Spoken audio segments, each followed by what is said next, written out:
हमारे ऊपर कोई अनिष्ट आने वाला है, हमको पता चला कि हम ज्योतिष शास्त्र इसीलिए भगवान ने रचा है कि उसके द्वारा हमको पता चलता है कि 1 महीने के अंतर्गत कोई घटना घटेगी, क्योंकि आपका ग्रह नक्षत्र अमुक अमुक जगह ऐसे आया है। अब हम अनुष्ठान की खोज करें कि उस घटना का किस अनुष्ठान के द्वारा हम काट कर सकते हैं। तो अगर हम मृत्युंजय जाप कराते हैं या उस घटना जो होनी है, जो ग्रह विपरीत बैठा है, उसकी शांति के लिए कार्य कराते हैं, तो ये कर्म हमारा प्रायश्चित होगा जो पाप हमें अटैक करने वाला है, और वो अटैक बहुत लघु होगा या मिट भी सकता है।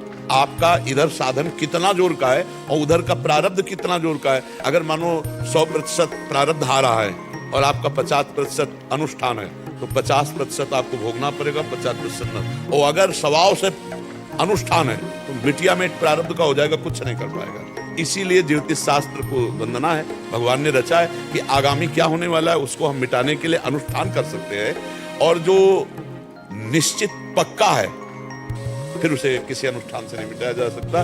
जैसे श्रृंगी ऋषि ने श्राप दिया 7वें दिन तक्षक काटेगा, तो काटेगा।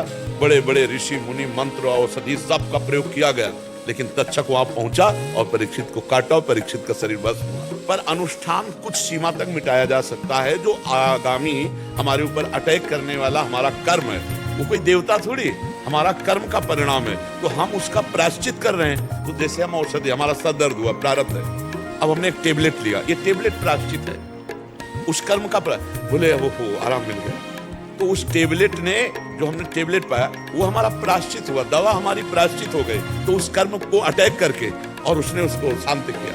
पर जो पक्का प्रारब्ध होगा, कुछ होते कच्चे, वो प्रायश्चित कुछ पक्का है। जैसे किडनी फेल, अभी तुम्हारे अनुष्ठान से नहीं ठीक होगी, इसको भोगना पड़ेगा। हाँ, ये है कि अगर आप भजन साधन अनुष्ठान, तो इनका प्रभाव उतना नहीं पड़ेगा।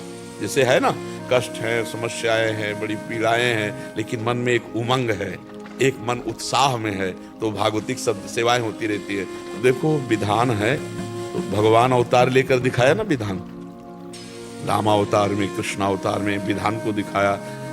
पिता दशरथ जी का मरण, वनवास जाना, सीता जी का हरण होना, ये सब भगवान ने दिखाया नहीं दिखाया? तो भगवान ने दिखाया कि देखो मानव देह संघर्षमय है, इसका नाम मृत्यु लोक है, यहाँ समस्या ही समस्या है। अगर भगवान का सुमिरन करते हुए, दुख सुख को भोगते हुए हम बढ़े, तो इससे मुक्त हो जाएंगे।